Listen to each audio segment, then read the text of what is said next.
moderator. Good morning, everyone. Je pense que je vais y aller en français. D'accord, merci. Merci bien, chers companélistes et chères audiences, pour toute l'attention portée à ce panel qui porte justement sur les facteurs de fragilité des institutions étatiques en Afrique. Cette thématique est bien à propos quand on voit tout ce que l'Afrique traverse en ce moment comme difficulté et qui justement met en mal ces institutions. Et parlant justement de cette fragilité, il faut se dire qu'il s'agit bien évidemment d'aspects qui rendent l'Afrique vulnérable en cette structure étatique. Et aussi, il faut relever le fait qu'il s'agit de facteurs historiques, de facteurs endogènes et de facteurs exogènes. Et à cela, on peut ajouter le fait que l'instabilité au plan économique, au plan politique, au plan humain même et humanitaire sont des aspects qui sont clés quand on évoque la question. Et permettez-moi de faire un petit historique de ce phénomène que nous vivons et qui fragilise nos institutions. Si nous devons faire l'historique, ou du moins remonter dans l'histoire de l'Afrique, on verra que l'Afrique a été en proie à l'esclavage, au colonialisme, au néocolonialisme. Et on se rappelle bien que dans les années 1990, il y a eu le discours de la Baule, où l'Afrique s'est vue imposer le multipartisme avec la démocratie comme mode de gouvernance. Et il y a eu des élections mal gérées et il y a aussi le fait que tout cela a concouru à un sentiment de frustration de l'Afrique. Et il y a même le programme d'ajustement structurel qui nous a été imposé à travers une réorientation imposée des secteurs prioritaires. Et les secteurs vitaux comme celui de la défense et autres ont été en fait abandonnés ou mis dans les oubliettes. Et on se demande si ce n'était pas à dessein quand on voit ce que nous traversons actuellement. Et j'en veux pour preuve quand le Burkina Faso en 2015 a commencé à affronter le phénomène du terrorisme. C'est là qu'on s'est rendu compte que l'armée burkinabé était plus que fragilisée et que la gangrène vraiment avait bien pris. Et il faut du temps pour remonter là, même dans le temps, pour pouvoir rattraper le gap, parce que c'est un secteur qui n'avait pas été priorisé au niveau du programme d'ajustement structurel. Et il y a aussi l'aspect qui porte sur l'imposition des dirigeants à la tête de nos États, par certaines puissances, et qui justement assortit le pillage de nos ressources naturelles. Donc, c'est autant d'aspects qui fragilisent les institutions de nos États. Et tous ces facteurs ont contribué justement à ce que l'Afrique soit en perte d'identité et en perte de repères. Et cette forme de frustration, je dirais, a occasionné un autre type de facteurs. Et on voit justement la question de l'insécurité, qui est un aspect qui aujourd'hui met tous nos pays en insécurité. Il y a le phénomène du terrorisme pour commencer avec la déconfiture de la Libye et avec des tentatives au niveau du Mali, du Burkina, du Niger et pour vous dire qu'aucun n'est mis à l'abri. L'aspect sécuritaire, humanitaire et alimentaire ont aussi été insécurisés. Et quand on voit aussi l'ingérence dans les affaires intérieures, et la malgouvernance, et face à cette situation, une jeunesse aussi qui ploie justement sur les conséquences de toute cette gestion malencontreuse.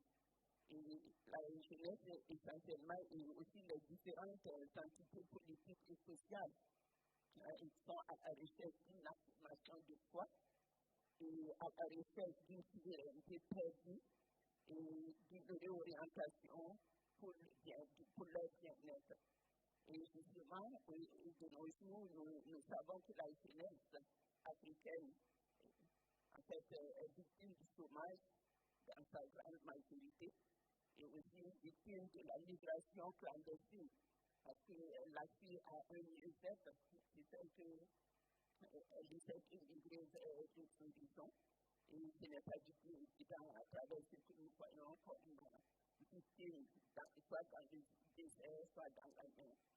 Et on voit que de plus en plus, il y a les OSC des mouvements des OSC qui font que dans la dénonciation, la gestion est un peu déséquilibrée parce qu'ils font dans les grèves, ils font dans la déstabilisation parce qu'ils veulent que leur message puisse passer. Et je voulais évoquer même l'aspect de coup d'État récurrent que vous avez tantôt mentionné. Et oui, c'est vrai, on peut les prendre comme facteur de fragilité, mais en même temps, comme les conséquences justement de ce qui nous a été imposé et qui ne cadre pas forcément avec les réalités africaines. Parce que quand on prend, par exemple, le coup d'État, actuellement, c'est applaudi par la majorité de la jeunesse burkinabé. Mais quels ont été justement les fondamentaux de cette crise-là? C'est parce que le Burkina Faso fait face au phénomène de terrorisme et que les moyens appropriés ne lui sont pas offerts pour faire face à cette crise-là. Et les militaires étant frustrés, donc ils se sont donnés aussi leurs moyens pour s'exprimer aussi pour remonter la pente pour que le pays dans son entièreté ne sombre pas. Donc à ce niveau, je pense qu'il faut vraiment faire preuve d'analyse plus approfondie et ne pas jeter la lanterne sur les risques militaires. Et je voulais en même temps aborder un aspect qui est la question des solutions africaines aux problèmes africains. Oui, certes, mais il faut que l'Afrique, dans tout son ensemble, puisse être en phase. Parce que ce n'est pas que certains États construisent pour que l'Afrique puisse émerger et d'autres coalisent avec les ennemis de l'Afrique pour faire sombrer l'Afrique. Ça, c'est un paramètre qu'il faut prendre en considération. Et aussi, il faut mettre en exergue l'expression pleine de la souveraineté africaine. Alors, il n'y a pas de compromission qui tient, parce que quand j'ai écouté Madame le Premier ministre du Togo, j'avoue que j'en étais fière, parce que l'Afrique a toujours connu même la démocratie. Alors, l'Afrique a toujours connu la démocratie, mais il y a des discours et des façons d'agir qui nous ont amenés à douter même de ce que nous avions comme institution. Et même quand je compare même depuis 1963, l'OIA, donc je ne pense pas que l'Union européenne, c'est vrai que comparaison n'est pas raison, ça veut dire que l'Afrique était en avance même. Mais malheureusement, il y a eu, je ne sais pas, de compromis et de compromissions, de rétropédalages qui ont fait que tout est tombé en déséquilibre et c'est maintenant même l'Union africaine elle-même a trouvé ses marques. Donc c'est pour dire que la démocratie, oui, mais il le faut à l'Africain.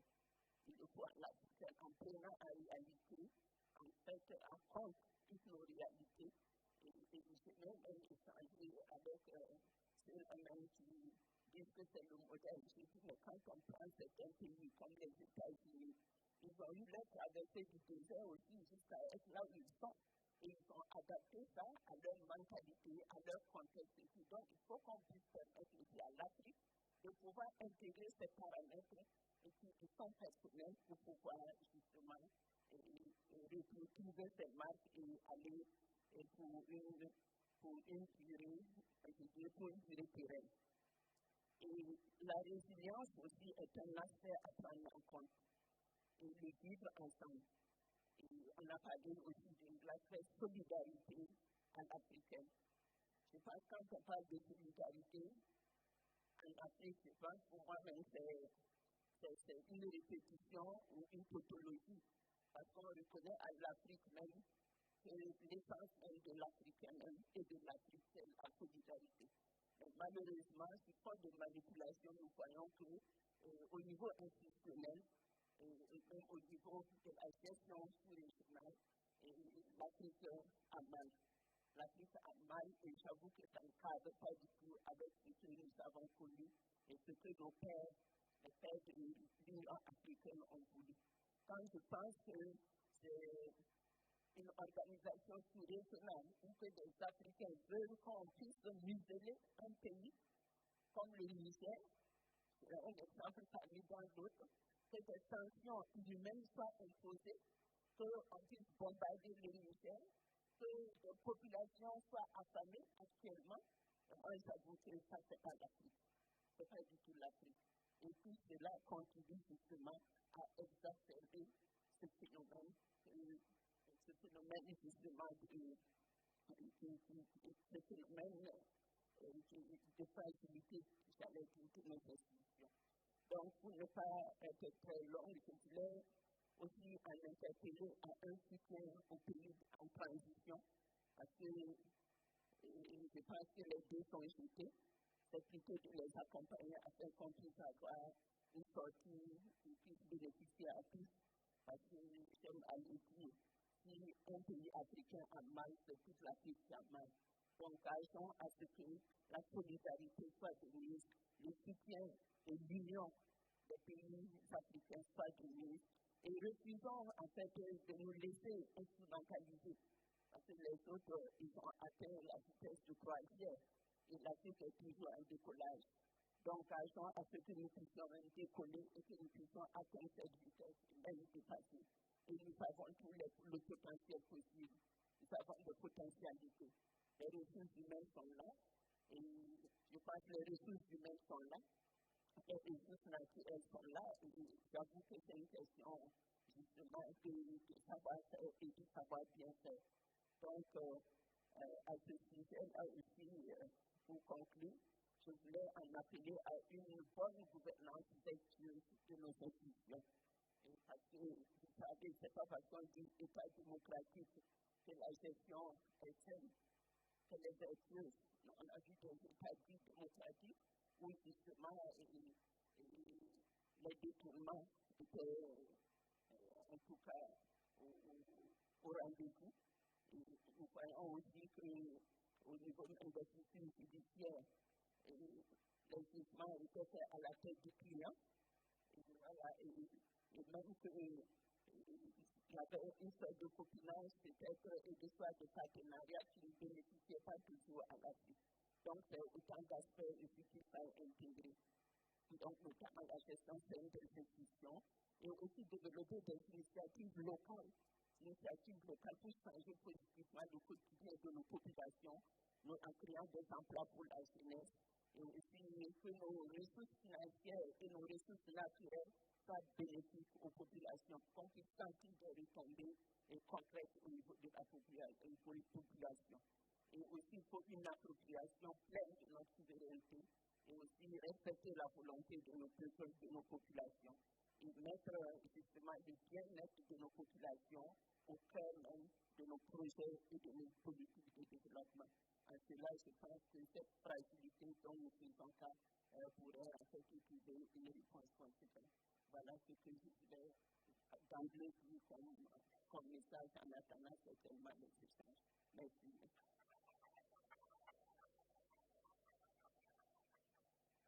Penser que c'est cette pandémie qui a entraîné les choses. Mais il faudrait reconnaître que ceci vient constamment de bien d'autres choses. Et quand on continue, on voit vraiment la déforestation et puis le changement climatique et tout, le suivi n'est pas au rendez-vous. Et à travers la chasse intensifiée et les trafics de part et d'autre, on peut facilement savoir vraiment l'origine de ces choses. Mais la dévastation de l'économie entraîne des conséquences politiques et ceci est source d'instabilité. Donc nous devons penser à une protection meilleure de l'habitat naturel en pensant aux politiques à mettre en place pour pouvoir diminuer cette fragilité, et ceci est d'une importance capitale. Maintenant, nous invitons Dr Gomez. Merci beaucoup. Thank you very much. Je voudrais apporter un témoignage sur ce qui s'est passé aussi en Guinée-Bissau concernant les fragilités de l'État qui ont conduit à des processus de transition. Je dirais que c'est devenu classique pour nos pays, ces questions de fragilité. La différence parfois, c'est la voie, n'est-ce pas, par laquelle un pays arrive à cette situation de fragilité. Mais sinon, compte tenu de l'histoire commune, n'est-ce pas, et des structures économiques, sociales et politiques que nous avons héritées de la période coloniale, et compte tenu de l'identité, n'est-ce pas, des processus de l'indépendance, les fragilités, donc la nature de nos États est la même pratiquement, et donc les fragilités sont quasi naturelles, découlent de cette nature de l'État. Bon. Pour ce qui est de la Guinée-Bissau, nous avons connu plusieurs processus de transition, n'est-ce pas? À un moment donné, on se disait même que nous sommes gouvernés depuis un certain nombre d'années que par des régimes de transition. Ça veut dire que les fragilités étaient profondes, et les fragilités étaient d'ordre structurel. Nous avons initié un processus de transition tout de suite après l'indépendance, avec un premier coup d'État qui est arrivé et qui était le réflexe d'un certain malaise, n'est-ce pas, qu'on a constaté dans nos institutions lorsque on a voulu passer du système à parti unique avec une économie centralisée, étatisée, à une situation d'économie de marché et avec l'ouverture du marché politique. Pour prendre une métaphore aux économistes et transposer à la politique, donc lorsqu'on a voulu, n'est-ce pas, établir un régime de multipartisme. Ce processus transitoire a été dirigé sur le plan économique par les institutions financières internationales, que vous connaissez tous, les institutions de Bretton Woods, qui nous ont conseillé le fameux plan d'ajustement structurel. L'idée centrale du plan d'ajustement structurel à l'époque, comme vous le savez, c'était de faire en quelque sorte que l'État se retire, n'est-ce pas, de l'économie, que l'État fasse des économies lui-même, donc en évitant l'investissement direct dans l'économie. Dans notre cas, ça a conduit, d'ailleurs dans d'autres cas aussi, ça a conduit au démantèlement des unités économiques qui existaient, qui étaient dirigées par l'État, évidemment, avec tout son corollaire de perte d'emploi pour une grosse partie des populations. Cette partie des populations qui a perdu son emploi était censée retrouver de l'emploi par le biais des investissements privés. Mais nous savons que dans la réalité, ça ne s'est pas passé comme ça. On a démantelé l'économie étatisée sans pour autant que cette économie étatisée soit remplacée par l'investissement privé. Donc finalement, l'ajustement structurel nous a permis de renforcer peut-être notre capacité à court terme de payer nos emprunts aux banques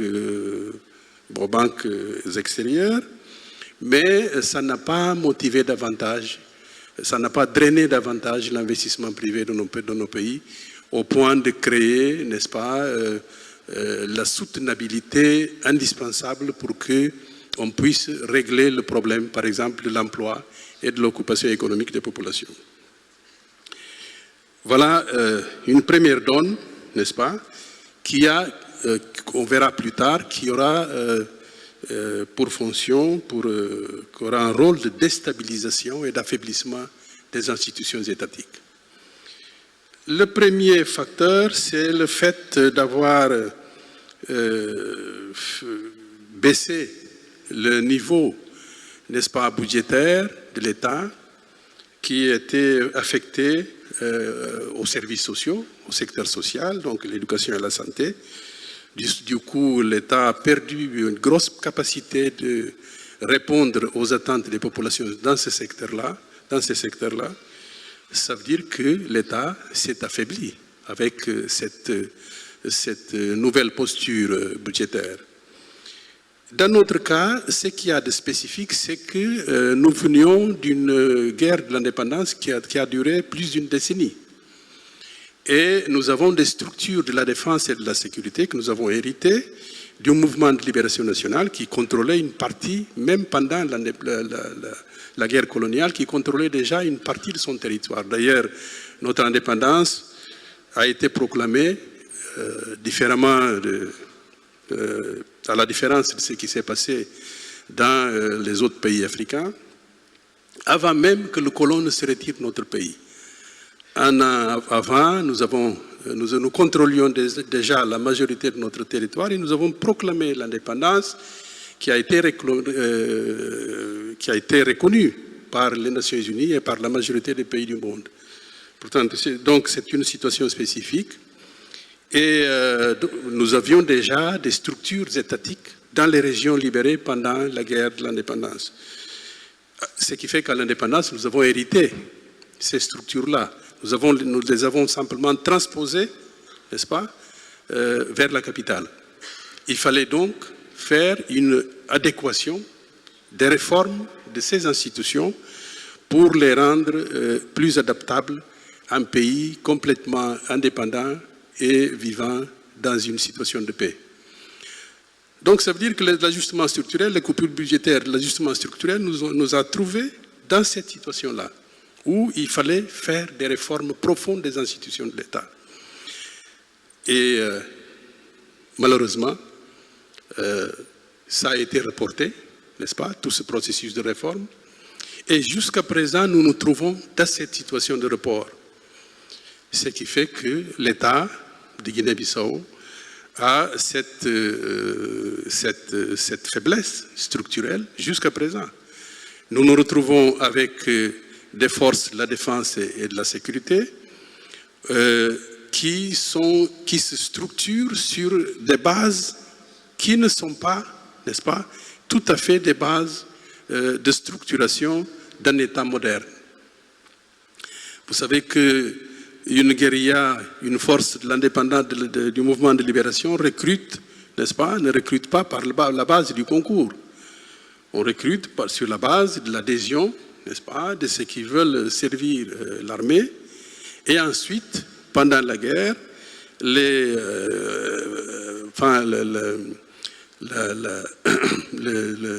promotions dans la hiérarchie, on monte en fonction, n'est-ce pas, du travail qu'on aura fait sur le terrain, en fonction du courage, des capacités de réalisation, etc., qui sont constatables sur le terrain. Mais dans une armée, dans des forces de défense et de sécurité modernes, on recrute, n'est-ce pas, eu égard les principes de constitution des institutions étatiques, on recrute sur la base des compétences acquises, sur la base des concours, n'est-ce pas? C'est la même chose dans l'armée qu'on applique. Donc on applique ce qu'on applique dans le secteur civil, dans le secteur de l'administration, c'est la même chose qu'on applique dans le secteur militaire. Et jusqu'à présent, nous ne sommes pas tout à fait passés à cette phase-là. Parce que, historiquement, le processus a été interrompu avec notamment le programme de l'ajustement structurel et ensuite avec une succession de transitions qu'on a connues depuis les années, depuis 2003, 2004, depuis 1998, 1999, après 2003 à 2004, 2012 à 2014 et 2018 à 2020. Voilà les transitions que nous avons connues, n'est-ce pas, et qui jusqu'à présent nous ont pas permis de rétablir, n'est-ce pas, des modes de structuration d'un État pour qu'on puisse dépasser les caractéristiques, n'est-ce pas, d'un État fragile et faible. Donc, nous avons cette situation, cet handicap, n'est-ce pas, concernant les formes de structuration des forces de la défense et de la sécurité. Cette difficulté fait que les chefs militaires recrutent, n'est-ce pas, parfois clandestinement.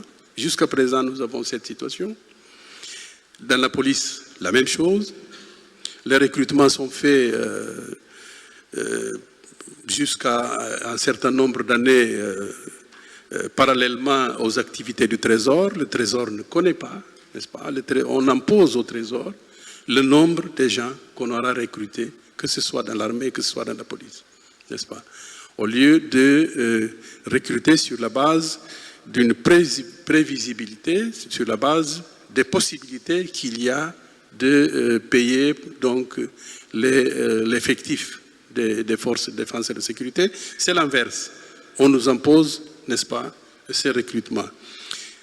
Cette forme de structuration des forces de défense et de la sécurité, c'est une forme pratiquement, c'est une forme en réalité clandestine et qui donne, qui affaiblit l'État d'une manière générale, mais qui fait un transfert du pouvoir de l'État globalement aux individus qui recrutent. Ça fait en quelque sorte que les militaires et les policiers qui sont recrutés par des individus obéissent, n'est-ce pas, à ces individus qui les ont recrutés. Ils n'obéissent pas, n'est-ce pas, au drapeau, finalement. Donc il y a là un phénomène politique, sociologique et psychologique. Ça veut dire qu'on finit par constituer au sein des forces de la défense et de la sécurité des réseaux de recrutement, des réseaux d'obédience et des réseaux de services. Voilà la situation particulière dans laquelle nous nous trouvons, qui a fait que les organisations criminelles, dans leurs études stratégiques, bien entendu, ont compris et ils se sont engouffrés, n'est-ce pas, pour développer des réseaux de facilitation de plusieurs crimes, notamment du trafic de la cocaïne, entre l'Amérique latine, l'Afrique, l'Europe et les États-Unis. Face à cet affaiblissement de l'État, vu de cette manière, il est impossible, pratiquement, d'empêcher l'irruption, n'est-ce pas, des militaires et des forces de la défense et de la sécurité dans les processus politiques. Malgré le fait que nous avons pu constituer sur le plan de l'arsenal législatif, nous avons pu constituer un dispositif qui est capable de promouvoir un partage de pouvoir au sommet de l'État.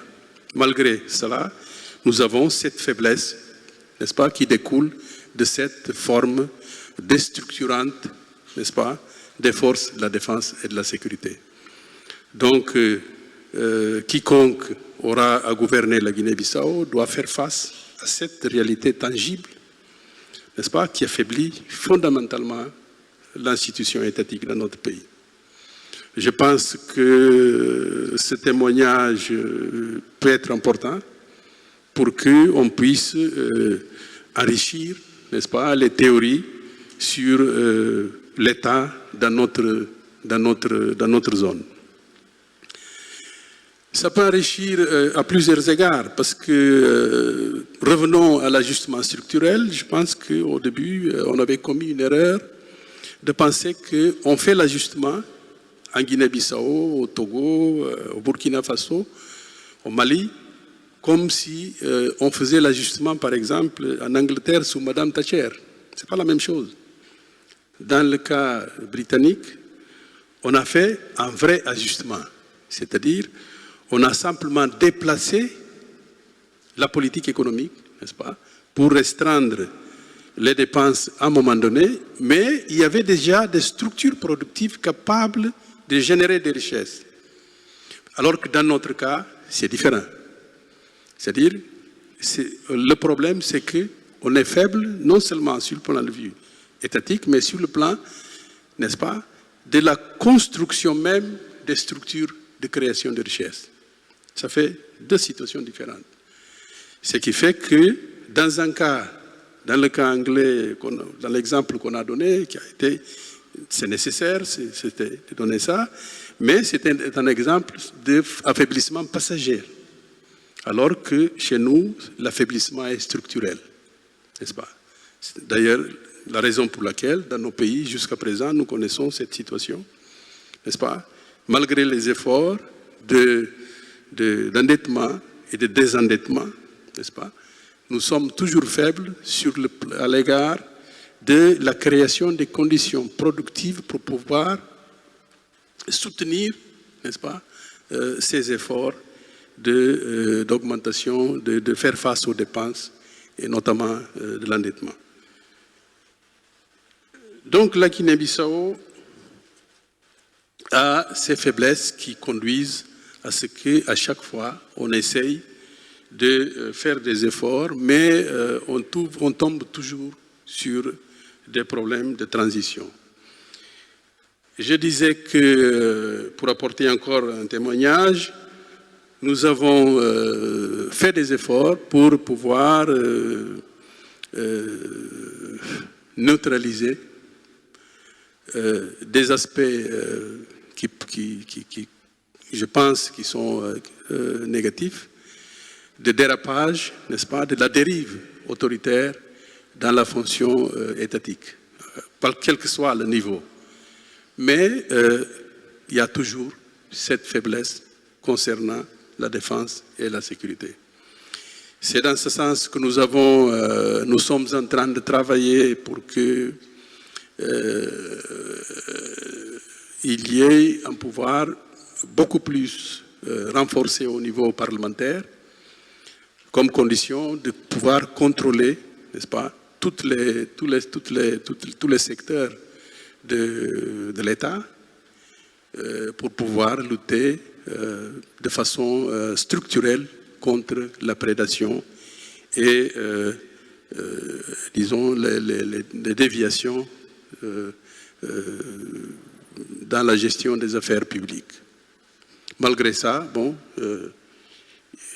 cette faiblesse sur laquelle j'insiste est toujours là, demeure toujours. Donc je m'arrête là, mais avant de m'arrêter, je voulais aussi sortir un peu des impositions protocolaires pour livrer un témoignage, n'est-ce pas, qui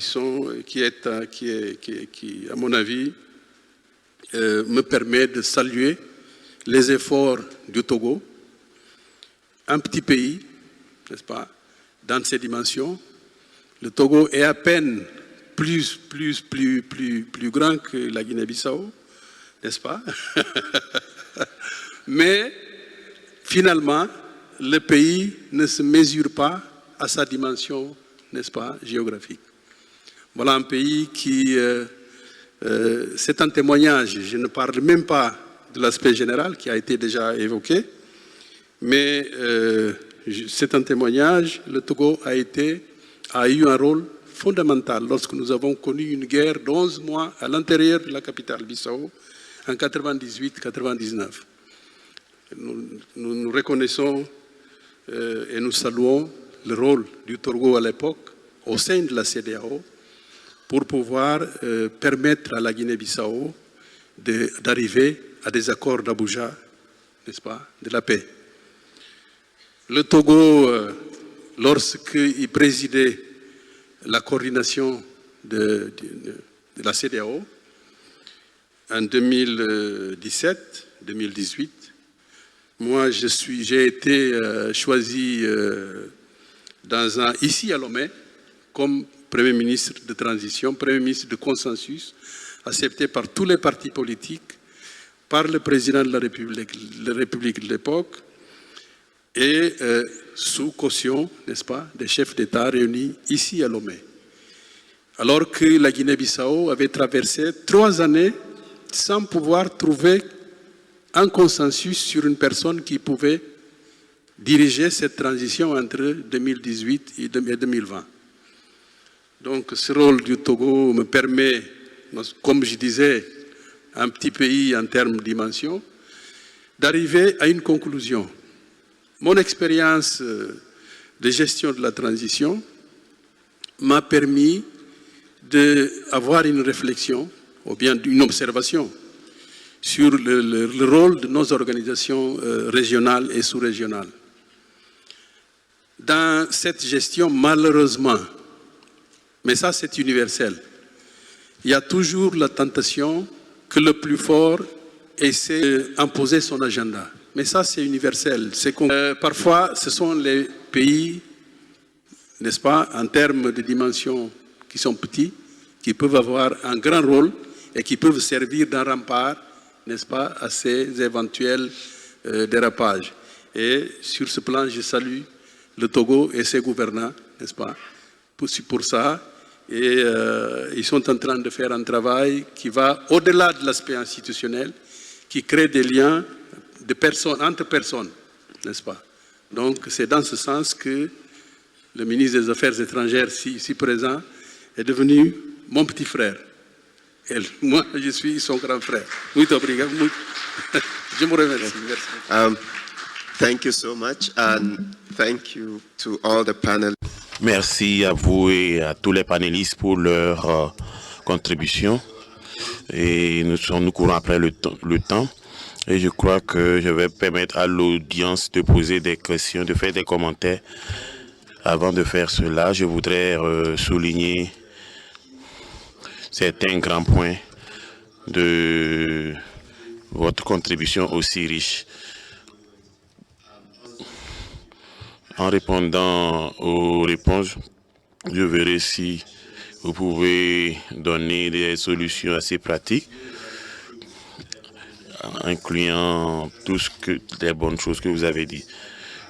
Et la première chose, c'est l'héritage du passé, que ce soit le colonial, les ajustements structurels, que ce soit post-colonial, et aussi les interférences externes, le manque de solidarité régionale et sous-régionale, ainsi que la responsabilité et les solutions assez efficientes.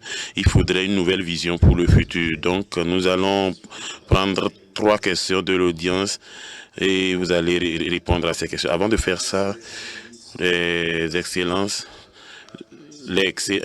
son excellence doit partir parce qu'elle doit prendre son avion. Et donc, je vais lui donner 1 minute pour qu'elle dise son mot de fin. Merci bien.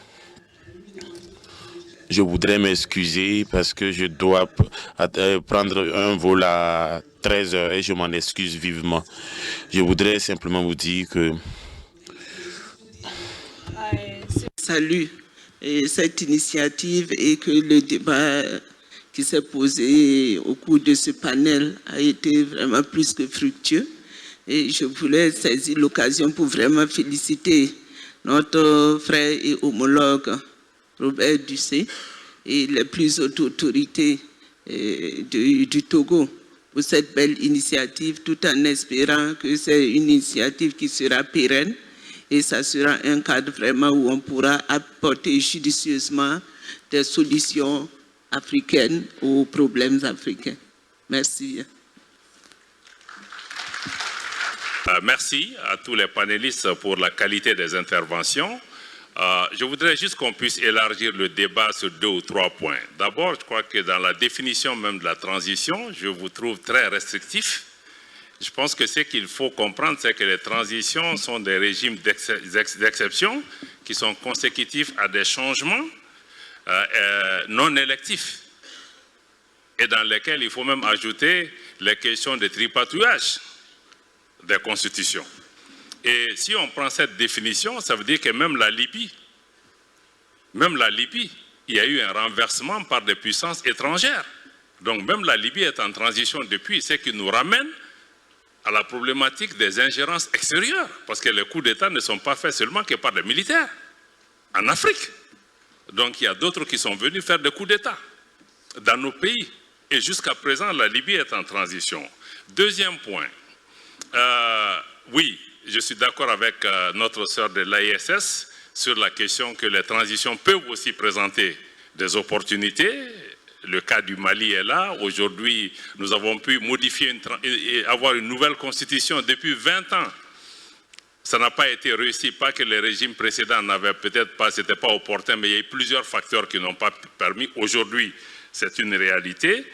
Et vous mettez aussi l'accent sur le contenu, la teneur des processus de transition, un peu moins peut-être juste sur la durée qui peut être liée aussi à certains facteurs comme les questions sécuritaires au niveau du Mali, qui me semble être important.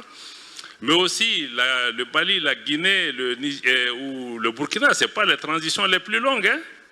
Il y a d'autres pays. Il y a un pays qui est en transition depuis 2019, personne n'en parle. Quelqu'un a parlé hier, effectivement, il y a des transitions qui sont entre guillemets venimeuses et c'est celles qui irritent tout le monde.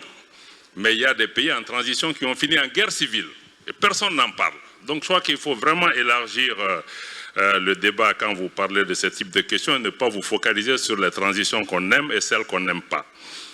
Le Sahel aussi, vous avez dit qu'on a extrait le Sahel. Non. C'est dans votre définition, parce que dans la définition de l'Union africaine, le Sahel va du Sénégal à la Somalie. C'est le Sahel de certains qui constitue les 5 pays ou les 6 pays. Non, je crois qu'il faut aller un peu au-delà. Votre intervention comme celle de votre voisine de la gauche, je pense qu'il est extrêmement important de comprendre que vous n'avez pas mis l'accent sur les liens, les ingérences extérieures et l'instabilité que cela crée. Je crois que ça me semble être extrêmement important, y compris le soutien au terrorisme par des acteurs étatiques étrangers. Parce que dans beaucoup de nos pays, le terrorisme est fabriqué. Si on parle même du Moyen-Orient, le Hamas, si on prend Al-Qaïda, Daesh, la plupart de ces mouvements sont créés par des officines des services de renseignement étrangers, nous le savons. Donc ce n'est pas seulement que des acteurs étatiques, non étatiques, ce sont des acteurs non étatiques instrumentalisés souvent par des États. Même les rébellions dans nos pays, on sait, certains sont fomentés dans des officines, dans des services de renseignement, sur des plateaux de télévision. Donc il y a le rôle de ces forces extérieures qui sont là souvent pour créer l'instabilité. Le terrorisme, c'est une distraction. Parce que vous savez, on ne peut pas lutter contre le terrorisme si on ne sait pas qui est le terroriste, il vient d'où, qui le finance, quelles sont les motivations. Pourquoi on veut nous distraire? Il y a une compétition souvent pour des positions géostratégiques ou pour le contrôle de nos ressources. Donc, il ne faut pas qu'on nous distraie pour dire que bon, c'est djihadiste et tout ça. Il ne faut pas mettre l'accent. Non, ce sont des terroristes. Point final. Donc moi, je crois que ça, c'est important. Mais de dire aussi que les terroristes sont proches de Bamako, c'est un échec, mais il n'y a aucun sanctuaire dans la lutte contre le terrorisme. C'est une guerre asymétrique qui fait frapper partout parce qu'un seul individu peut déstabiliser un État. Il y a eu des attentats à Washington, à New York, à Paris, à Londres. Est-ce que vous avez parlé de la faillite de ces États? Non. Donc moi, je crois qu'il faut vraiment essayer de tempérer le ton. Nous faisons une lutte, nous nous battons, nous faisons des sacrifices. Mais quand Washington est bombardé, personne n'a dit que les États-Unis ont échoué. Merci. Thank you. Thank you for that question. We are going to take the second question, please. Merci. Nous allons prendre la deuxième question. On a une main là-bas, à ma main gauche. Bien, bonsoir. Je suis Yaovi Vernounier Azasso, de nationalité togolaise. Je fais partie de la jeunesse africaine de Lomé Peace and Security Forum. Ma question est la suivante. La ligne de démarcation entre le pouvoir judiciaire et la politique dans une large partie des États en Afrique est très fragile et représente un frein pour la crédibilité et la stabilité des institutions étatiques. Donc, quel rôle devrait jouer la politique pour assurer l'indépendance de nos systèmes judiciaires et quel est le rôle de la société civile? Merci. Thank you very much. Merci bien. Nous allons prendre la troisième question. Nous devons allumer le réfléchir. Allumons bien le réfléchir sur les questions de peace and security. Et quand on dit peace and security dans un pays, dans un continent, au premier plan, les populations sont à l'aise. Le bien-être est suffisant. C'est ça le sens de peace and security. Est-ce que les pays africains sont dans ce contexte? Non. Il manque de l'eau à boire aux populations. Alors, quand nous sortons de cela et que nous rentrons dans les questions que vous avez discutées, les orateurs, et je viens d'entendre le ministre Diop, qu'est-ce qui fait le grand problème en Afrique depuis 1897? C'est la complicité. La vraie lutte que l'Afrique doit mener, c'est la lutte contre la complicité. Tout ce qu'on fait en Afrique, nous sommes les complices. C'est ce qui fragilise nos États. Sans les complicités, on réussit. Mais tant que les ingérences étrangères vont venir et vont trouver à nos portes les enfants africains, tout ce qu'ils amènent pour déstabiliser va bien marcher.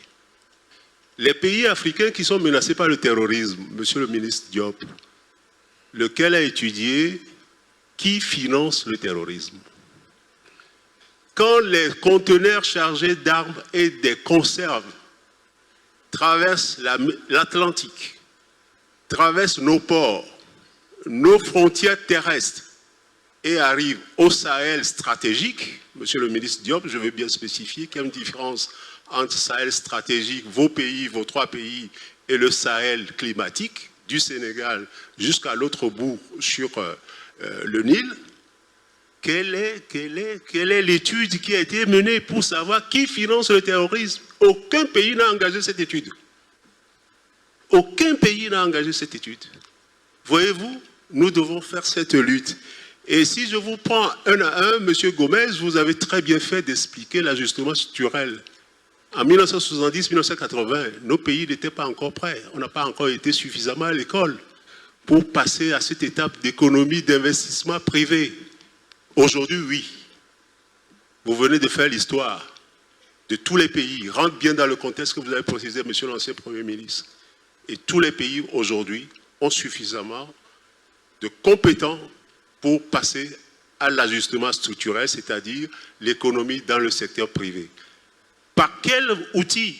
Tout simplement demander aux Africains qui ont entreposé des fonds dans les banques en Arabie Saoudite, dans les Émirats, en Suisse, de rapatrier 50% de leur propre argent en Afrique et nous allons repartir correctement avec la paix et la sécurité dans nos pays. Je veux contenir bien votre explication. Quand on parle de transition, oui, yes, I know, just 2 minutes. Just 2 minutes. Quand on parle de transition, vous ne l'avez pas évoqué. Il y a les transitions politiques. Ce que M. Gomez dit, ce sont des transitions politiques.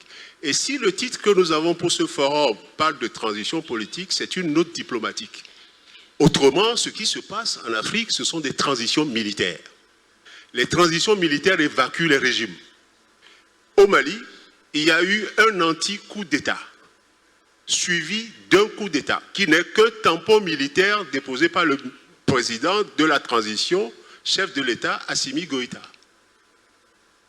L'IBK est parti avec l'anti-coup d'État.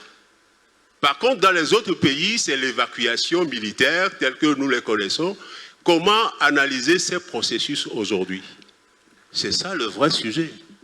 Le Mali n'a pas lu l'accord du 16 juillet 2014 entre la France sur la défense militaire avant de mettre en pratique.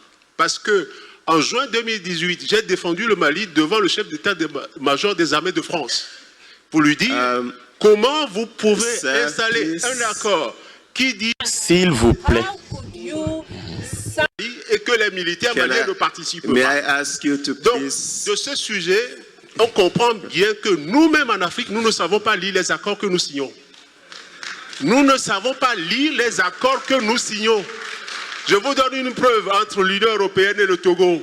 Un accord a été signé, 2 passerelles ont été construites sur le campus universitaire. Je demande à ce que tout le monde visite ces 2 pour concevoir que quand les Européens arrivent chez nous avec des accords, on ne prend pas les compétents pour les lire. C'est ça les problèmes africains. Merci pour vos commentaires. Maintenant, les panélistes vont donner des réponses brèves aux questions posées. Je vous prie d'être assez bref, aussi bref que possible.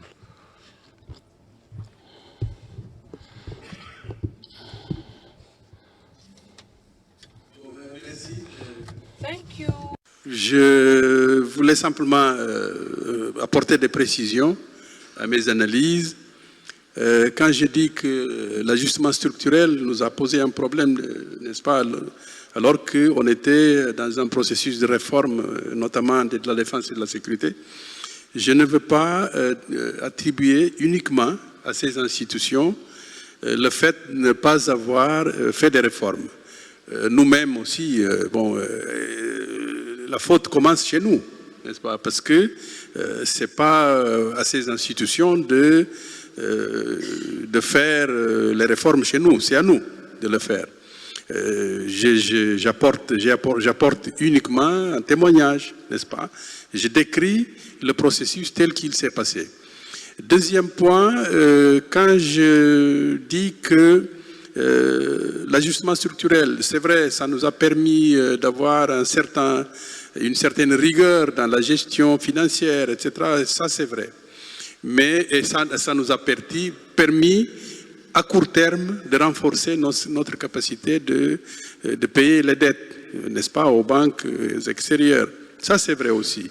Mais par contre, la conception même de l'ajustement structurel devrait, d'ailleurs ça a été, il y a une tentative plus tard, il y aura plus tard une tentative de correction.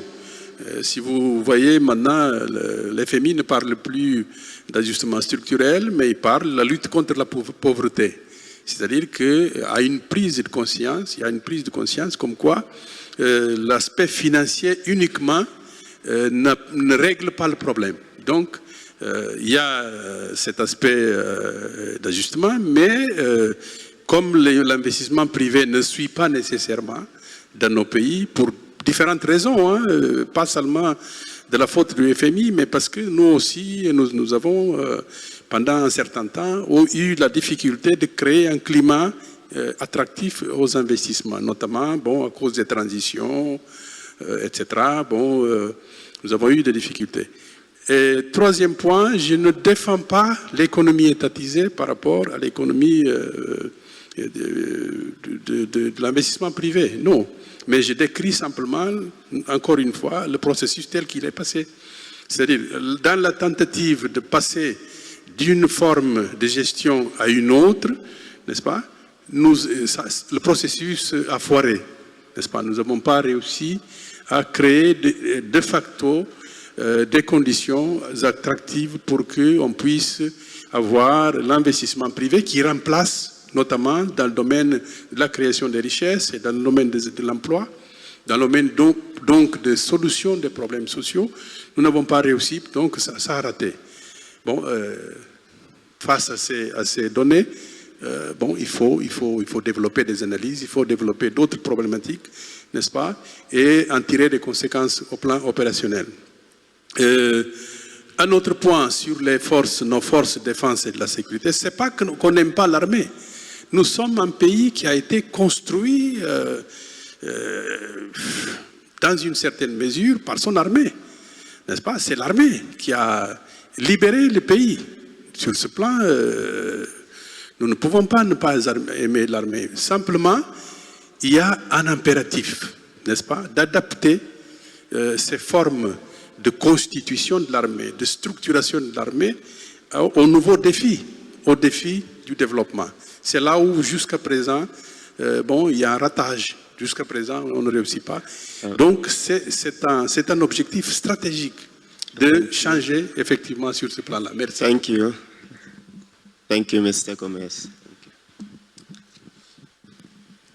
Let me make 3 points to address the questions and comments that were made. So I very much agree that one bombing, however... Quels que soient même si les catastrophes et tout se passent, les dangers et tout, ça ne peut pas mettre un pays à terre. Mais ce que je voudrais dire, c'est que les pertes de territoire jouent sur les populations. Et donc, ces pays font face au terrorisme. Mais je dois ajouter que le contre-terrorisme, à travers la brutalité et envers les populations, constitue un échec. Et c'est vraiment important de se focaliser sur le financement du terrorisme. Et ceci est contre la politique internationale. Et la création des institutions, des régimes financiers contre le terrorisme, ne veut nécessairement pas dire que les terroristes n'obtiennent pas de financement. Ils l'ont à travers plusieurs moyens, la vente des drogues et autres. Et donc, l'Afrique de l'Ouest, à travers les drogues qui passent, ce sont un moyen pour le financement de ça. Et donc, à cela s'ajoute la corruption, et tout ça là entraîne le financement aussi du terrorisme. Et tout ça là devient un peu dangereux. On doit se mettre en tête que la guérison, le mécanisme à contrer le terrorisme n'est pas aussi pire qu'une maladie. Les moyens à combattre le terrorisme, ces moyens sont disproportionnels, cela aura un impact sur la population. Donc, ça deviendra un échec du contre-terrorisme. Finalement, sur le point de l'indépendance judiciaire vis-à-vis la société civile, donc, la société civile doit constituer une voie pour l'indépendance judiciaire. Quand on prend le cas du Kenya, les réformes qui ont eu lieu se penchent sur la liberté judiciaire et ceci a été mené à travers la société civile. Nous traversons plusieurs crises, mais le terrorisme constitue une menace pour la population. Et donc, nous ne devons pas dire que non, la démocratie doit être à part. Donc, nous devons chercher un mécanisme à vraiment augmenter la redevabilité de tout ce qui se passe. Monsieur le ministre Diop, vous savez, en 10 minutes, on est obligé de faire des choix. Donc, on ne peut pas parler de tout. Par contre, je ne voudrais pas qu'on dise que je n'ai pas mentionné et les troisièmes mandats et les manipulations constitutionnelles, parce que je l'ai fait dès le début de mon intervention et parce que, comme vous, je suis d'accord que ça représente des changements anticonstitutionnels de gouvernement, en réalité, ou des maintiens anticonstitutionnels de gouvernement. Donc, je pense qu'il faut aussi le signaler. La question des ingérences extérieures en tant qu'organisation africaine qui cherche à donner des outils aux États africains, on en est conscient, on les mentionne, on les étudie, mais on estime qu'on n'a pas de contrôle en fait sur ce qui se passe en Occident. Et donc, on essaie de donner des outils aux acteurs qui nous écoutent et qui lisent nos travaux sur ce qu'ils peuvent faire eux. On n'a malheureusement pas de contrôle sur la géopolitique. On peut essayer, on peut s'en plaindre, on peut faire beaucoup de choses, mais on peut aussi essayer de se concentrer en même temps qu'on le fait sur les dynamiques sur lesquelles on peut avoir un impact. Et c'est frustrant pour nous tous, mais ça fait aussi partie des choix difficiles qu'on doit faire par rapport aux options qu'on a sur la table. Le financement du terrorisme, monsieur. Puis peut-être qu'on aurait dû vous inviter à être panéliste, ça aurait été plus simple, hein, de façon à avoir votre point de vue détaillé. Alors, il y a beaucoup de travaux qui sont faits sur ces questions-là. Et je voudrais finir en vraiment 1 minute en vous donnant une anecdote. On m'a invité il y a quelque temps à parler de cette question du financement du terrorisme dans la région devant des policiers européens. J'ai hésité un moment et puis j'ai fini par y aller et je leur ai parlé de la façon dont les groupes pénètrent l'économie du bétail, contrôlent leur paillage, travaillent sur un certain nombre de dimensions en fait qui permettent d'avoir accès à l'économie informelle. Et à un moment donné, ils m'ont coupé, ils m'ont dit « Madame, vraiment, tout ça là, pourquoi vous ne nous parlez pas du trafic de drogue et du trafic d'êtres humains ?» Donc pour eux, le financement du terrorisme, c'est ça. Et quand on parle du financement du terrorisme dans la région, on a votre question. Ceux qui financent de l'extérieur et ceux qui voilà, fournissent les armes, etc. Et je pense qu'il est important qu'on se rende compte que la réalité du financement du terrorisme, en fait, c'est tout ça. C'est tout ça. À nouveau, si on met l'accent sur ce qui vient de l'extérieur, une fois de plus, qu'est-ce que nos États peuvent faire dans le contexte du moment ? Alors qu'on peut travailler sur une meilleure régulation de leur paillage, on peut travailler sur un meilleur contrôle de l'économie du bétail. Donc à nouveau, c'est des choix en matière d'élaboration des politiques sur lesquels on a un contrôle total. On n'a malheureusement pas de contrôle total sur ce que nos partenaires ou nos non-partenaires extérieurs décident de faire dans la région, même s'il faut continuer bien entendu à le contester et à s'en plaindre et à essayer de faire bouger les lignes. Et je m'arrêterai là en vous remerciant de votre attention. Je poursuis donc dans le cadre de la complicité entre des agents extérieurs et des agents qui sont internes à nos États.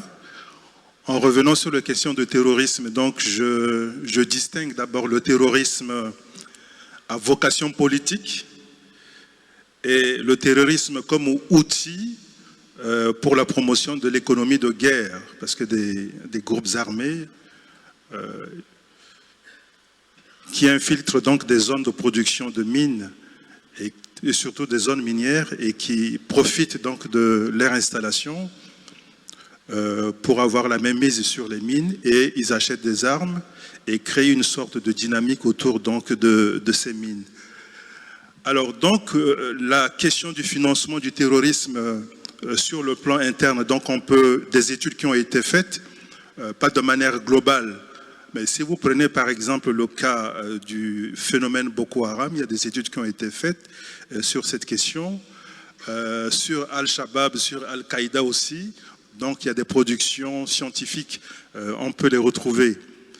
Mais toujours est-il qu'il y a cette question des agents internes et des agents externes et qui interviennent donc dans le cadre de ce financement. Et dans le cadre de ce financement, sur le plan interne, vous avez des individus, mais vous avez aussi des réseaux. Et sur le plan externe, vous avez des États, mais vous avez des institutions. Quand on parle d'institutions, ça peut être des institutions civiles, mais ça peut être aussi des institutions religieuses, ou à la fois des institutions étatiques et religieuses en même temps. Et je vais plus loin que la simple question de financement du terrorisme. Mais il y a un autre aspect qu'on ne souligne pas assez, c'est le support idéologique. Ce support idéologique qui permet à un groupe terroriste de véhiculer une sorte de vision du monde. Et c'est par exemple le cas de Boko Haram. L'idéologie qui est véhiculée derrière le terrorisme de Boko Haram, c'est ce qu'on appelle la terreur. Et il y a un livre qui a été publié et qui est intitulé « Le règne de la terreur ». Comment terroriser des populations, comment terroriser un pays pour faire advenir ce qu'on appelle l'avènement de l'État islamique. Donc l'étape qui précède l'avènement de l'État islamique, c'est le règne de la terreur.